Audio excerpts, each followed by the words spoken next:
El modelo humanista existencial ha tenido una gran repercusión en el trabajo social, principalmente por tratarse de un modelo que es aplicable y que se puede encontrar en el sustrato de cualquier intervención.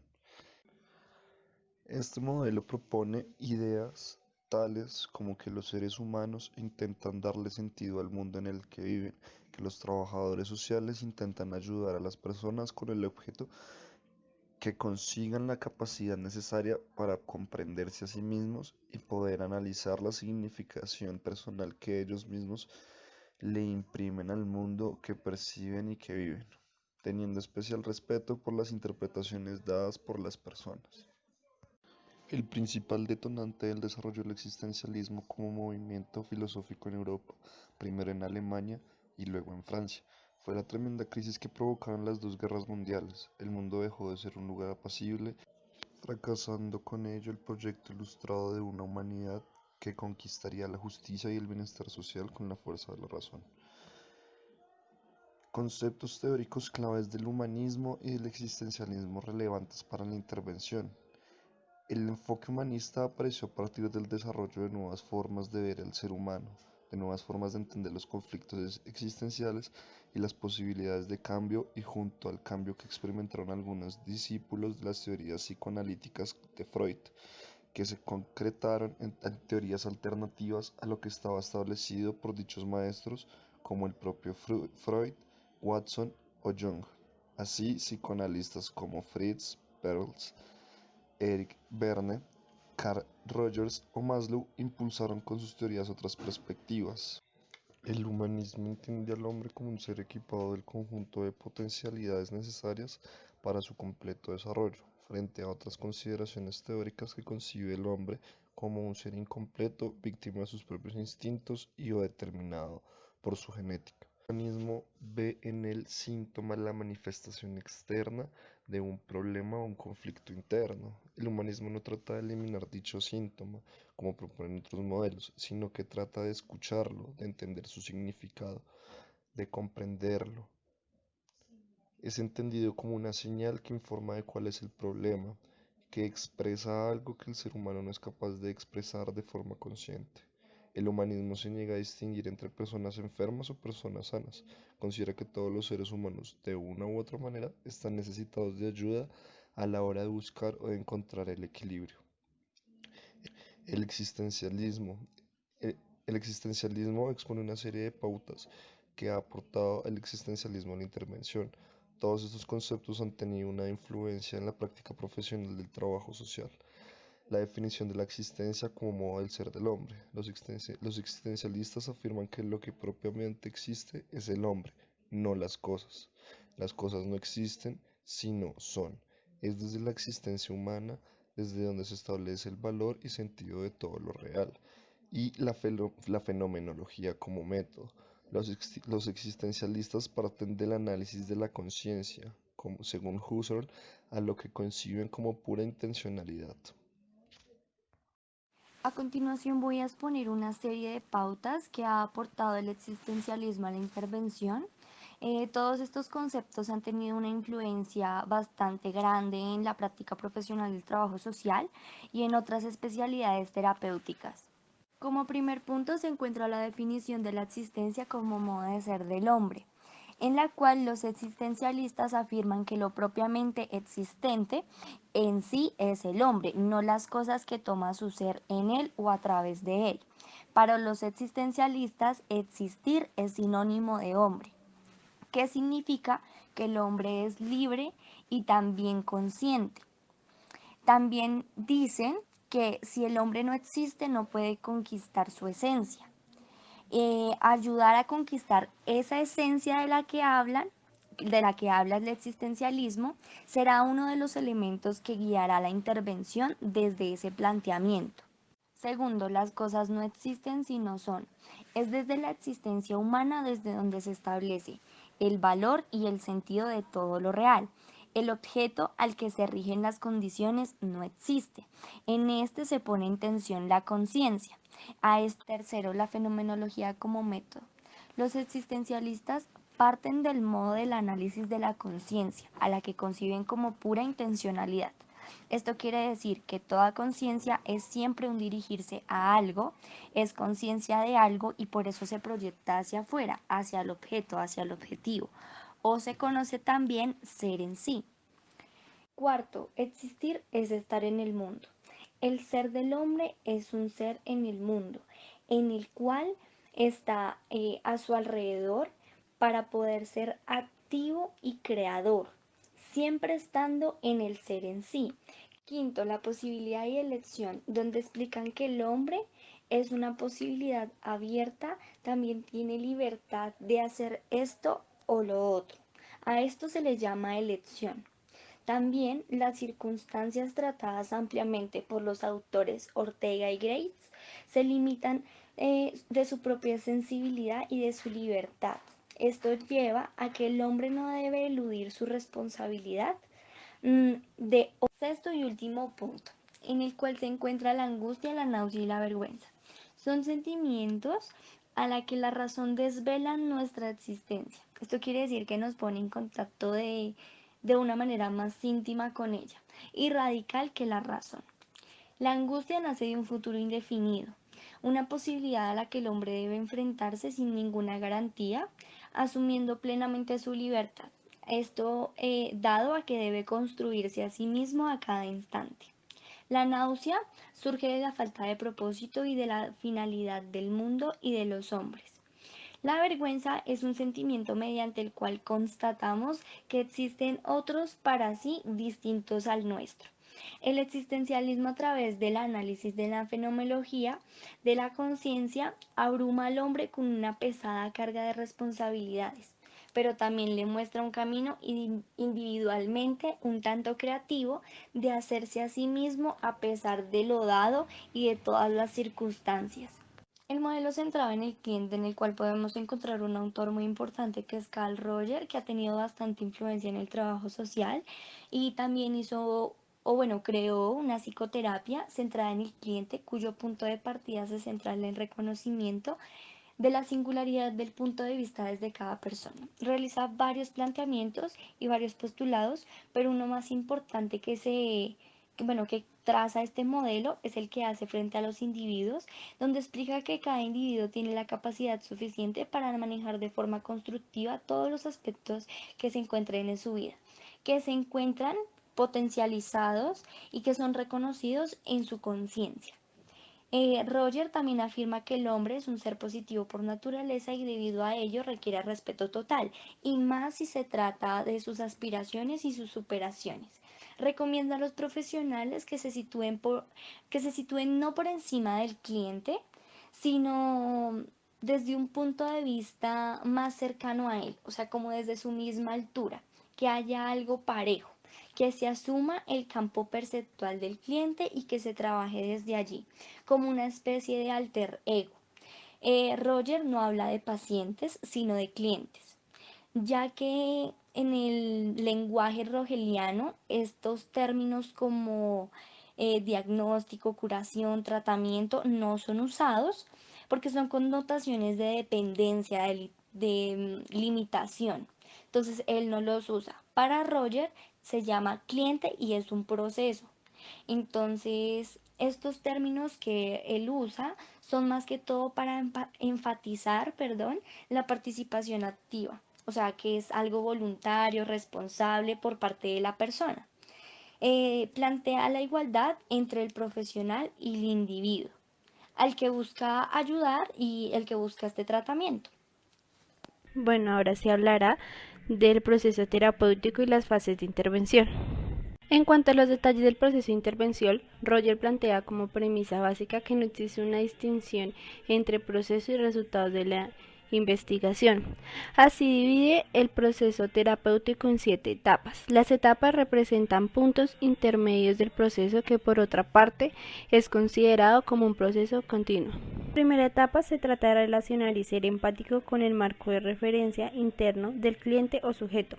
Por lo general, es probable que en la etapa la persona no acceda voluntariamente a la terapia. Esta primera etapa nos trae ciertos aspectos, los cuales son que sus sentimientos y significados personales no son reconocidos, Todas las relaciones íntimas es considerada peligrosa, no se reconoce ni percibe problemas y no hay deseo de cambio.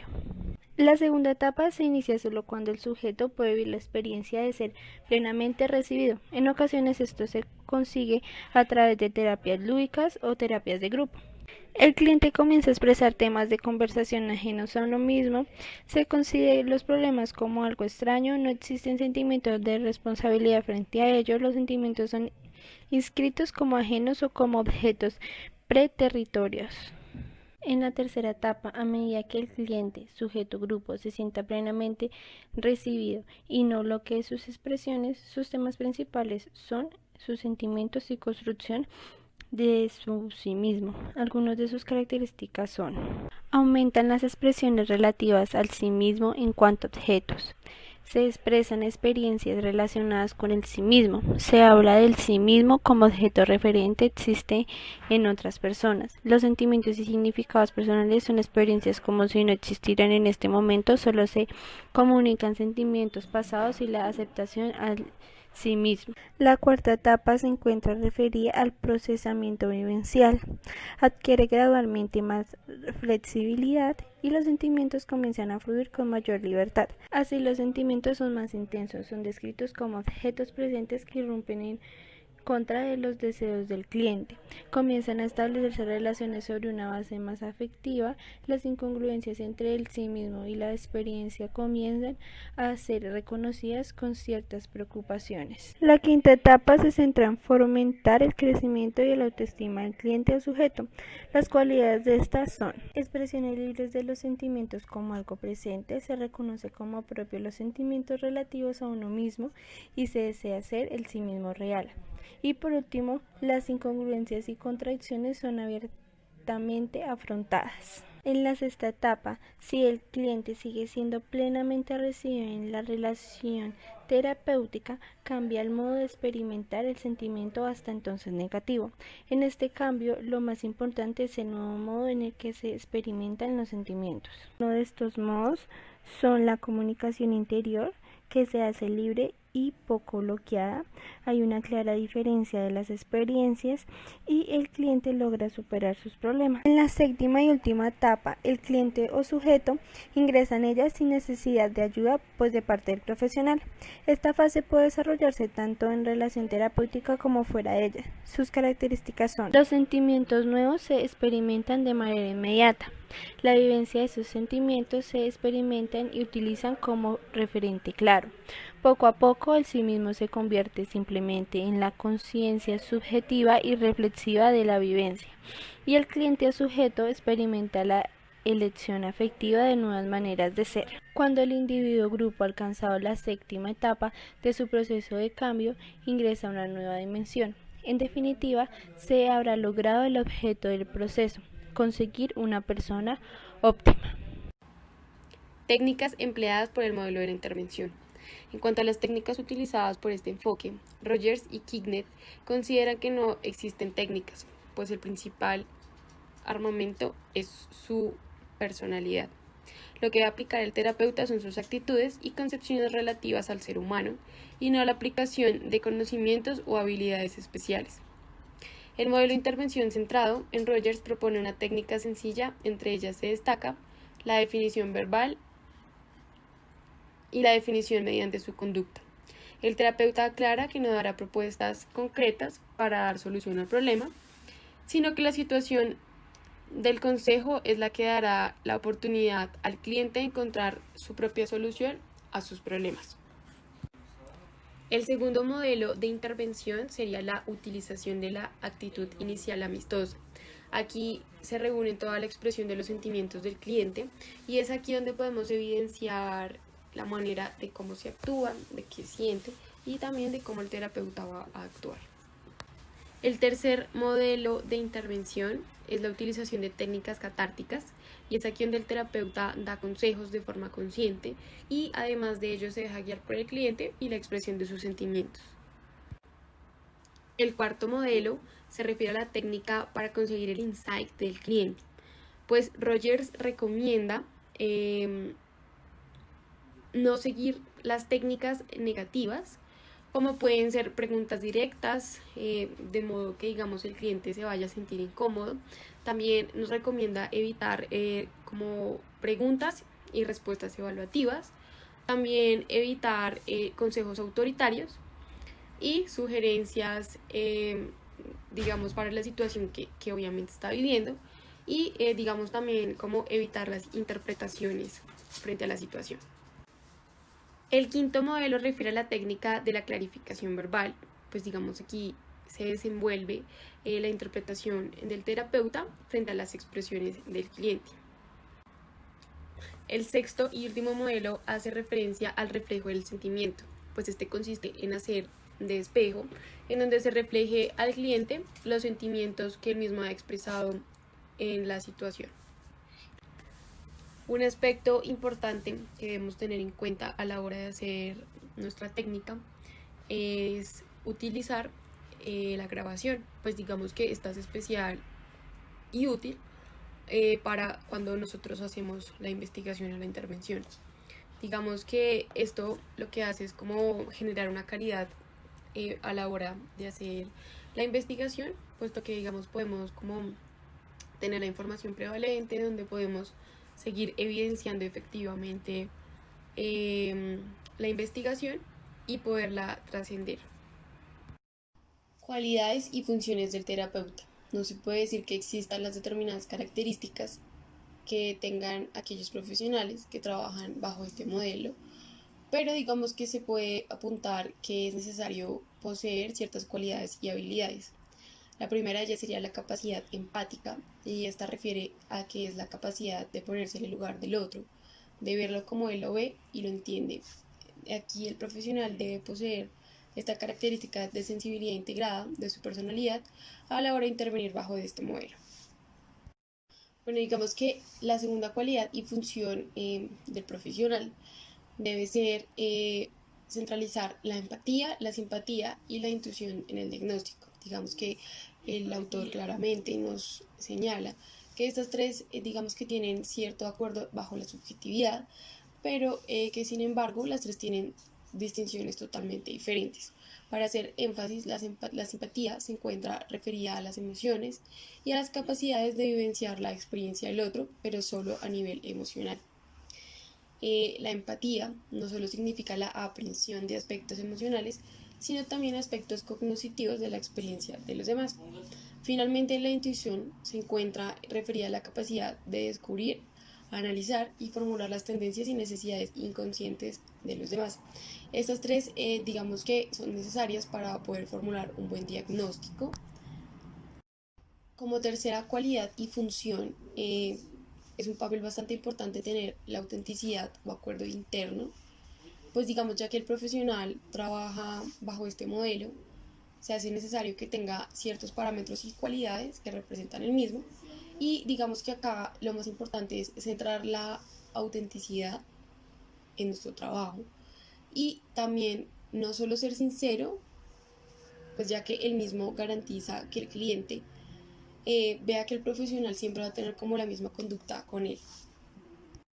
La cuarta cualidad hace referencia a la conducta positiva y liberal del hombre en las relaciones humanas. Acá lo que significa y resalta son los atributos de la personalidad que debe tener el profesional o terapeuta en este caso. Y digamos también como la expresión, pues digamos acá se toma en cuenta que la expresión sea natural para la intervención de su propio estilo de vida. La quinta cualidad importante para el profesional es la madurez emocional, pues esta ayuda al profesional a mantener una actitud aséptica en el establecimiento y mantenimiento de los lazos afectivos, ya que en el mismo se puede generar con el cliente y pues digamos también como el momento de saber cuándo uno debe distanciarse frente a la implicación del mismo siendo auténtico. Para la sexta y última cualidad, lo que se tiene en cuenta es la comprensión de sí mismo, pues Rogers plantea que el profesional debe conocer bien su personalidad, puesto que la misma es el prisma fundamental bajo este proceso, y pues que a través de este y todos recibe también como la realidad por el profesional. Acá se conoce bien si es capaz de hacer una presentación de la lista de cosas que le cuenta el cliente.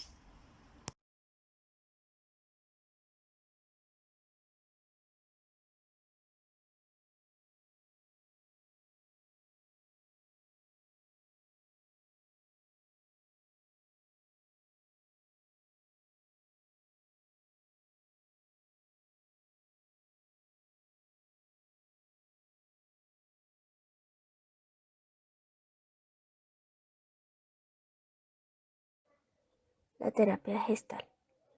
La terapia gestal es un enfoque humanista de intervención, la cual se caracteriza por no estar hecha exclusivamente para tratar enfermedades, sino también desarrollar el potencial humano.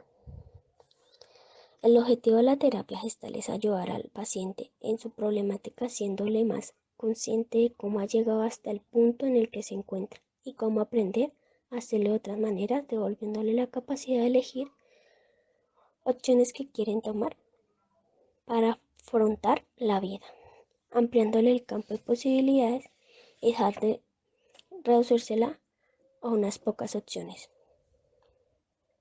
Los objetivos del trabajo social gestáltico. El cliente pase del apoyo al autoapoyo.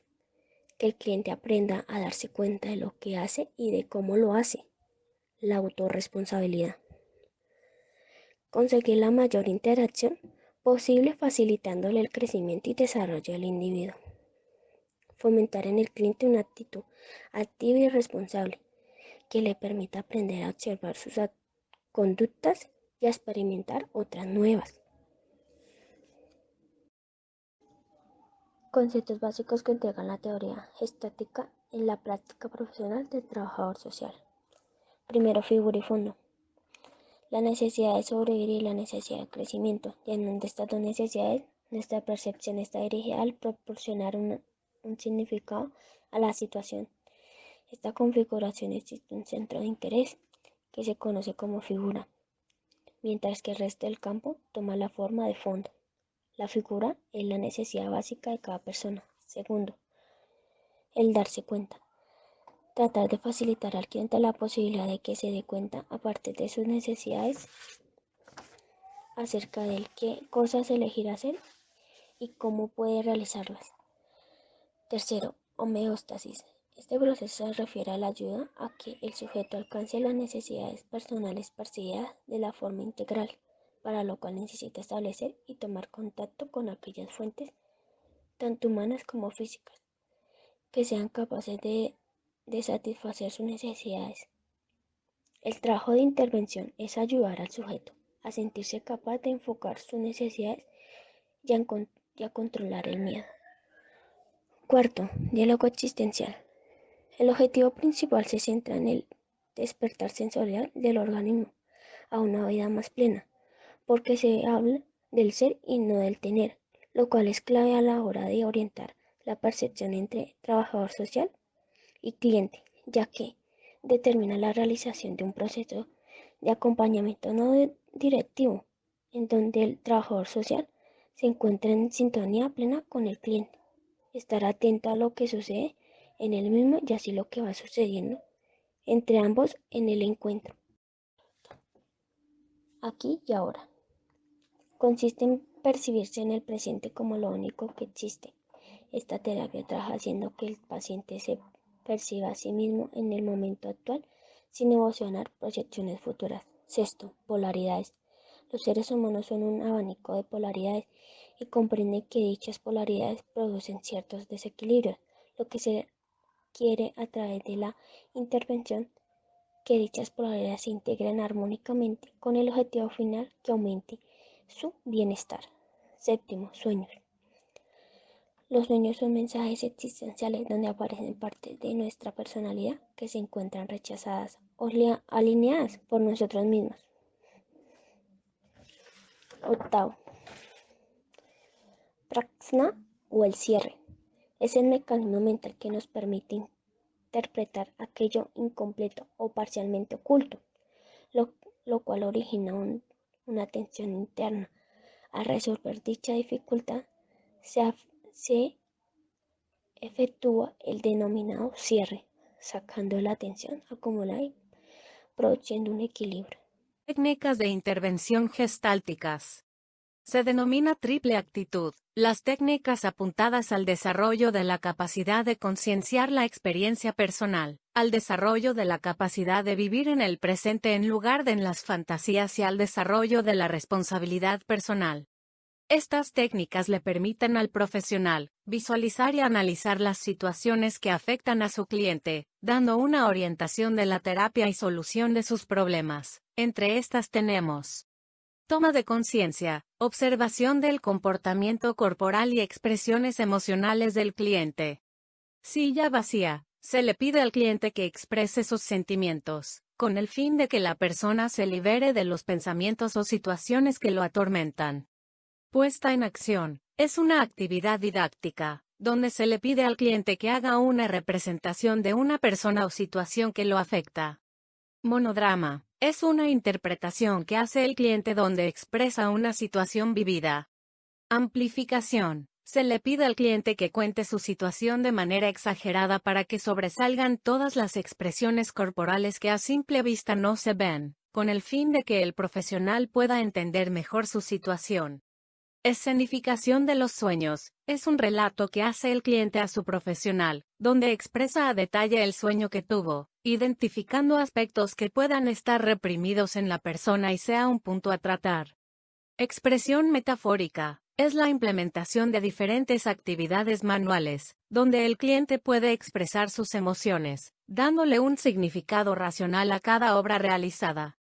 Resolución de asuntos pendientes. Es el relato de situaciones por las que pasó el cliente, y que trae consigo una connotación significativa en su vida, con el fin de reflexionar para encontrar una alternativa de cambio, que le permita mejorar su calidad de vida.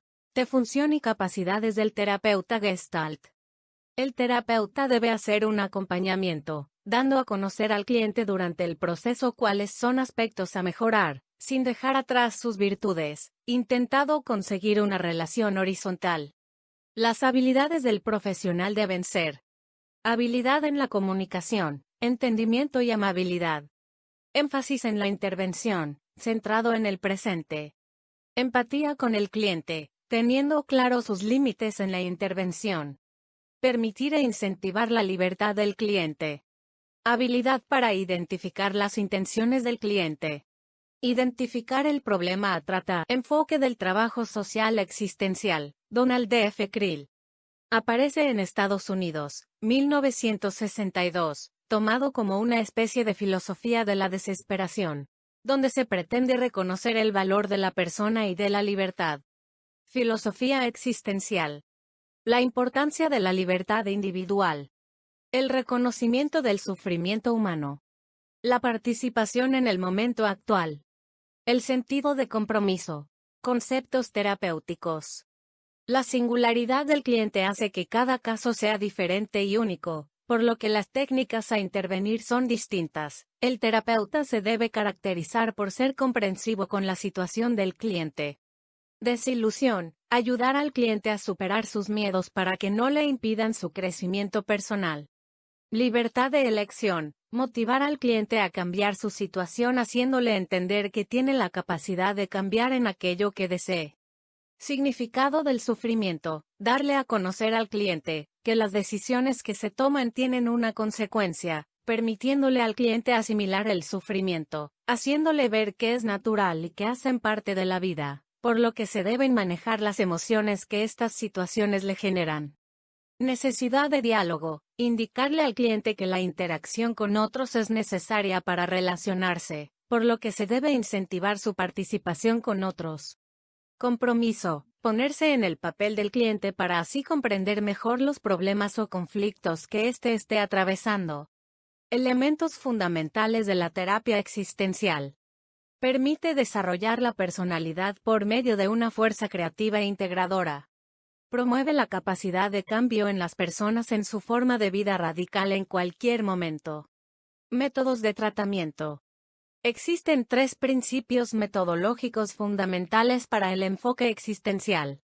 Orientación centrada en el cliente. Tener buen manejo de las técnicas para así poderlas implementar adecuadamente a cada cliente, reconociendo la experiencia del cliente para así dar inicio al tratamiento por medio del diálogo.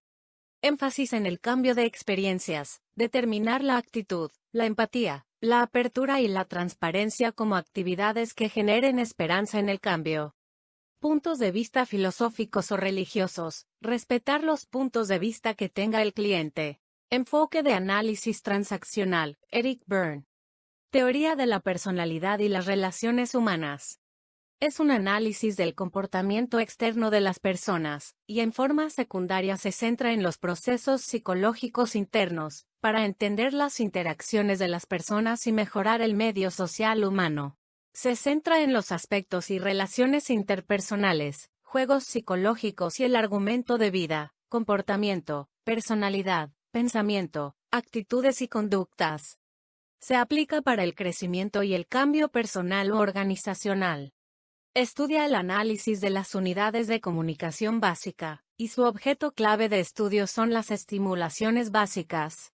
Objetivos de intervención. Facilita la obtención de la autonomía personal, por lo que se orientará la intervención en torno a conseguir el aumento de la conciencia del cliente, que sea capaz de sentir y tomar conciencia de qué es lo que pasa para que se dé cuenta de qué es lo que necesita.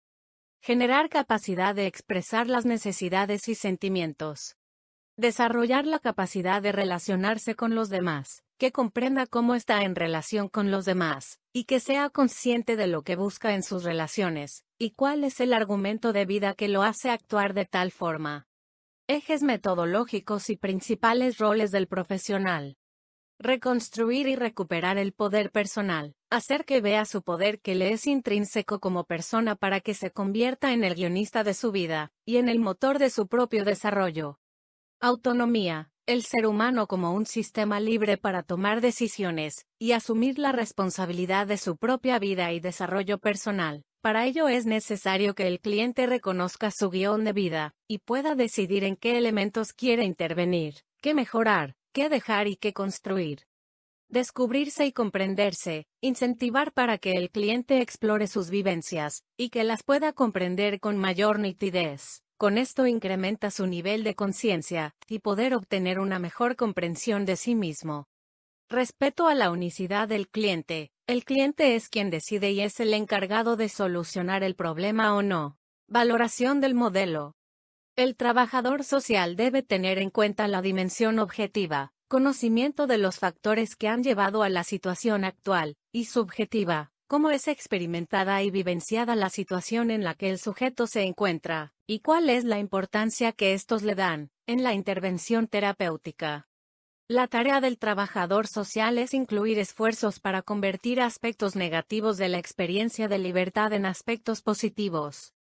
El humanismo y existencialismo consideran la angustia, el miedo y la inseguridad como elementos básicos de la existencia humanos. Todo el mundo lo siente. El humanismo y existencialismo resalta la importancia que tiene el saber darse cuenta de, y el saber responder a las situaciones prácticas que genera la vida. El trabajador social debe conducir al cliente a un adecuado tratamiento a las situaciones teniendo en cuenta que éstas pueden traer consecuencias a su vida. Principio fundamental del existencialismo es la necesidad de trabajar conjuntamente, profesional-cliente y asimismo con otros profesionales. Críticas. Este modelo presenta dificultades para la aplicación ya que los organismos públicos le exigen unos objetivos específicos a los trabajadores sociales, lo que es complicado ya que es un modelo que necesita un gran compromiso por parte del cliente. Tipos de trabajadores sociales. Impulsivo. Es el tipo de persona que quiere demostrar sus capacidades a los demás. Conformista. Realiza actividades que no necesitan mucho esfuerzo como la administrativa, teniendo seguro su puesto y su sueldo. Racionalista. Su desempeño está basado en la educación, siguiendo los parámetros establecidos. Diligente. Le gusta mantener un equilibrio entre la teoría y la práctica, encaminando sus esfuerzos de forma constructiva. Rebelde. Es una persona comprometida y desea cambiar el mundo. Solidario. Le gusta compartir con las personas, su interés se centra en humanizar la profesión, le da importancia a cosas que otras personas no hacen.